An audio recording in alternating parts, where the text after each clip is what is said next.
अब कुछ दिनों बाद जब इजराइल, लेबनान और अमेरिका ने शांति के ऐतिहासिक ढांचे का अनावरण किया है जिससे लेबनान में शक्ति संतुलन बदल सकता है।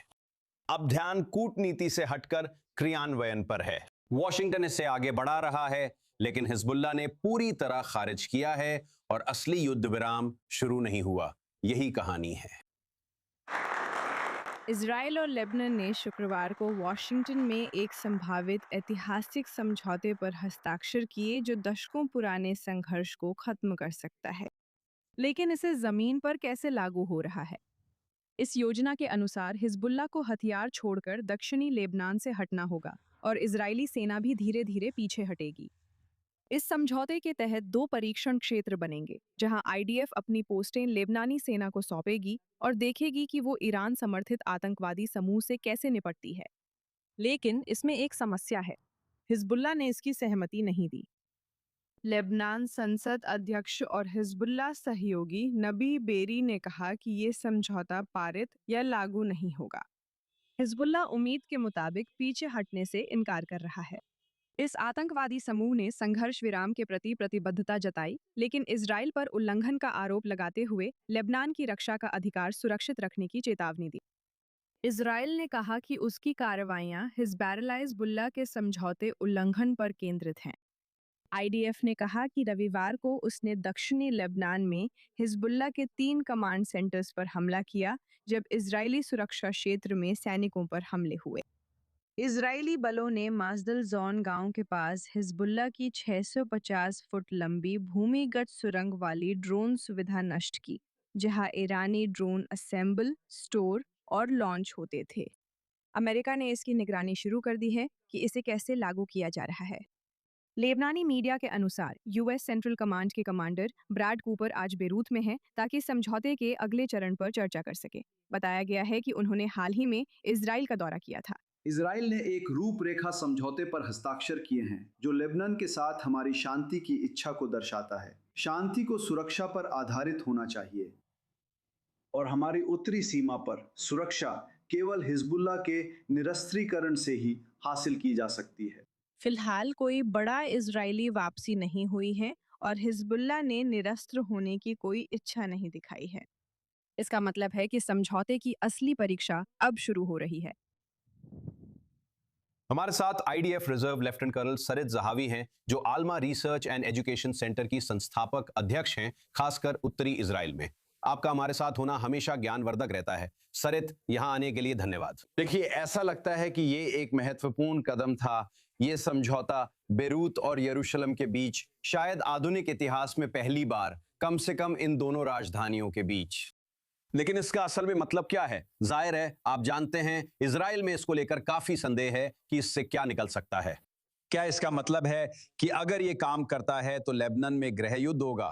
मेरा मतलब है शियाओं और अन्य संप्रदायों के बीच लड़ाई। हाँ, बिल्कुल, ये सच में कुछ अलग है, क्योंकि पिछली कुछ बार जब हमने समझौते देखे हैं, वे सभी युद्ध विराम समझौते थे। और यहाँ 80 के दशक के बाद पहली बार हम एक ऐसा समझौता देख रहे हैं जिसका उद्देश्य दोनों देशों के बीच शांति स्थापित करना है। और ये निश्चित रूप से एक बदलाव है और हमें इसे कम नहीं आंकना चाहिए। साथ ही सबसे बड़ा मुद्दा अब भी हिजबुल्लाह है।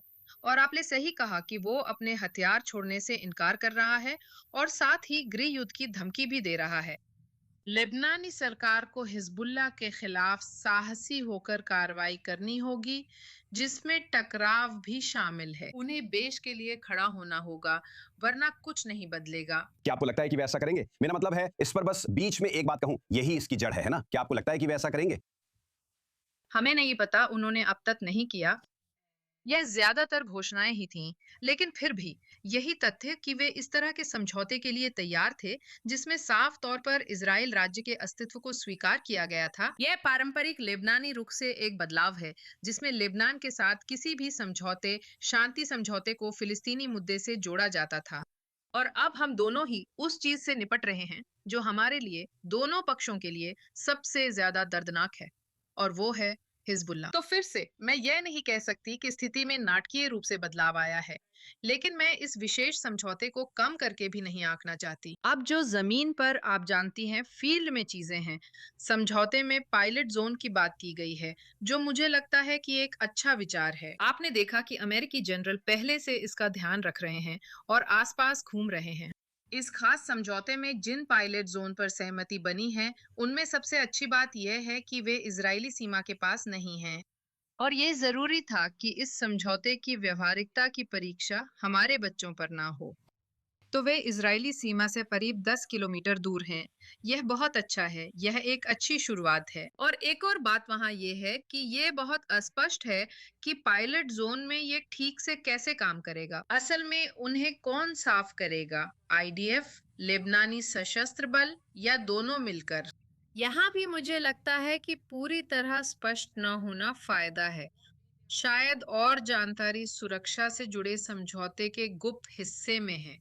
ये दोनों सेनाओं को साझा लक्ष्य के लिए लचीलापन देता है, जो हिजबुल्लाह को दक्षिण लेबनान से बाहर करना है। मेरी समझ है कि सेना ने नक्शे तैयार कर इन बहुभुजों यानी परीक्षण क्षेत्रों को चिन्हित किया है, जहां वे निगरानी करेंगे या लेबनानी सशस्त्र बलों को खास जिम्मेदारी देंगे। जैसा आपने कहा, देखते हैं आगे क्या होता है। सबसे अहम बात यह है कि सेना इजराइल में सक्षम है, लेकिन उत्तरी इलाकों के लोग इसे कैसे देख रहे हैं?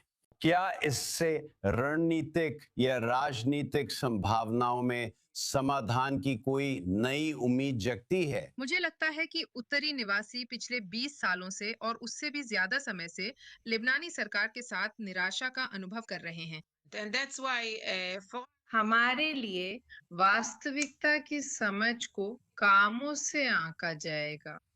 लेबनानी सरकार वास्तव में हिजबुल्लाह के खिलाफ क्या कर सकती है, वास्तव में क्या कर सकती है ताकि यह सुनिश्चित किया जा सके कि हम वहां ना हो। और वास्तव में साथ ही अगर लेबनानी सरकार कुछ नहीं करती है, तो इजरायली सरकार क्या कर सकती है, जो कि हिजबुल्लाह की गृह युद्ध की धमकियों के तहत निश्चित रूप से एक विकल्प है। तो यहाँ का माहौल इंतजार और देखो का है। आइए देखें कि चीजें कैसे आगे बढ़ेंगी और अमल में क्या होगा। मुझे खुशी है कि पहली बार यह समझौता इजराइल से पीछे हटने की मांग किए बिना हिजबुल्लाह के निरस्त्रीकरण की बात करता है।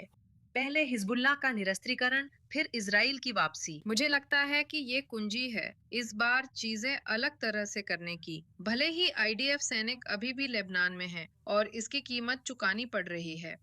ये एक समझदारी भी योजना है। कम से कम देशों के बीच समझौता ज्ञापन है, जिसमें बताया गया है कि इजराइल की जमीन पर नियत नहीं है और इजराइल की तरफ से जोखिम कम करने के लिए धीरे धीरे पीछे हटना और सोच समझकर कदम उठाना शामिल है। सरित ज़हावी, हमारे साथ इस महत्वपूर्ण घटनाक्रम पर जुड़ने के लिए धन्यवाद। धन्यवाद।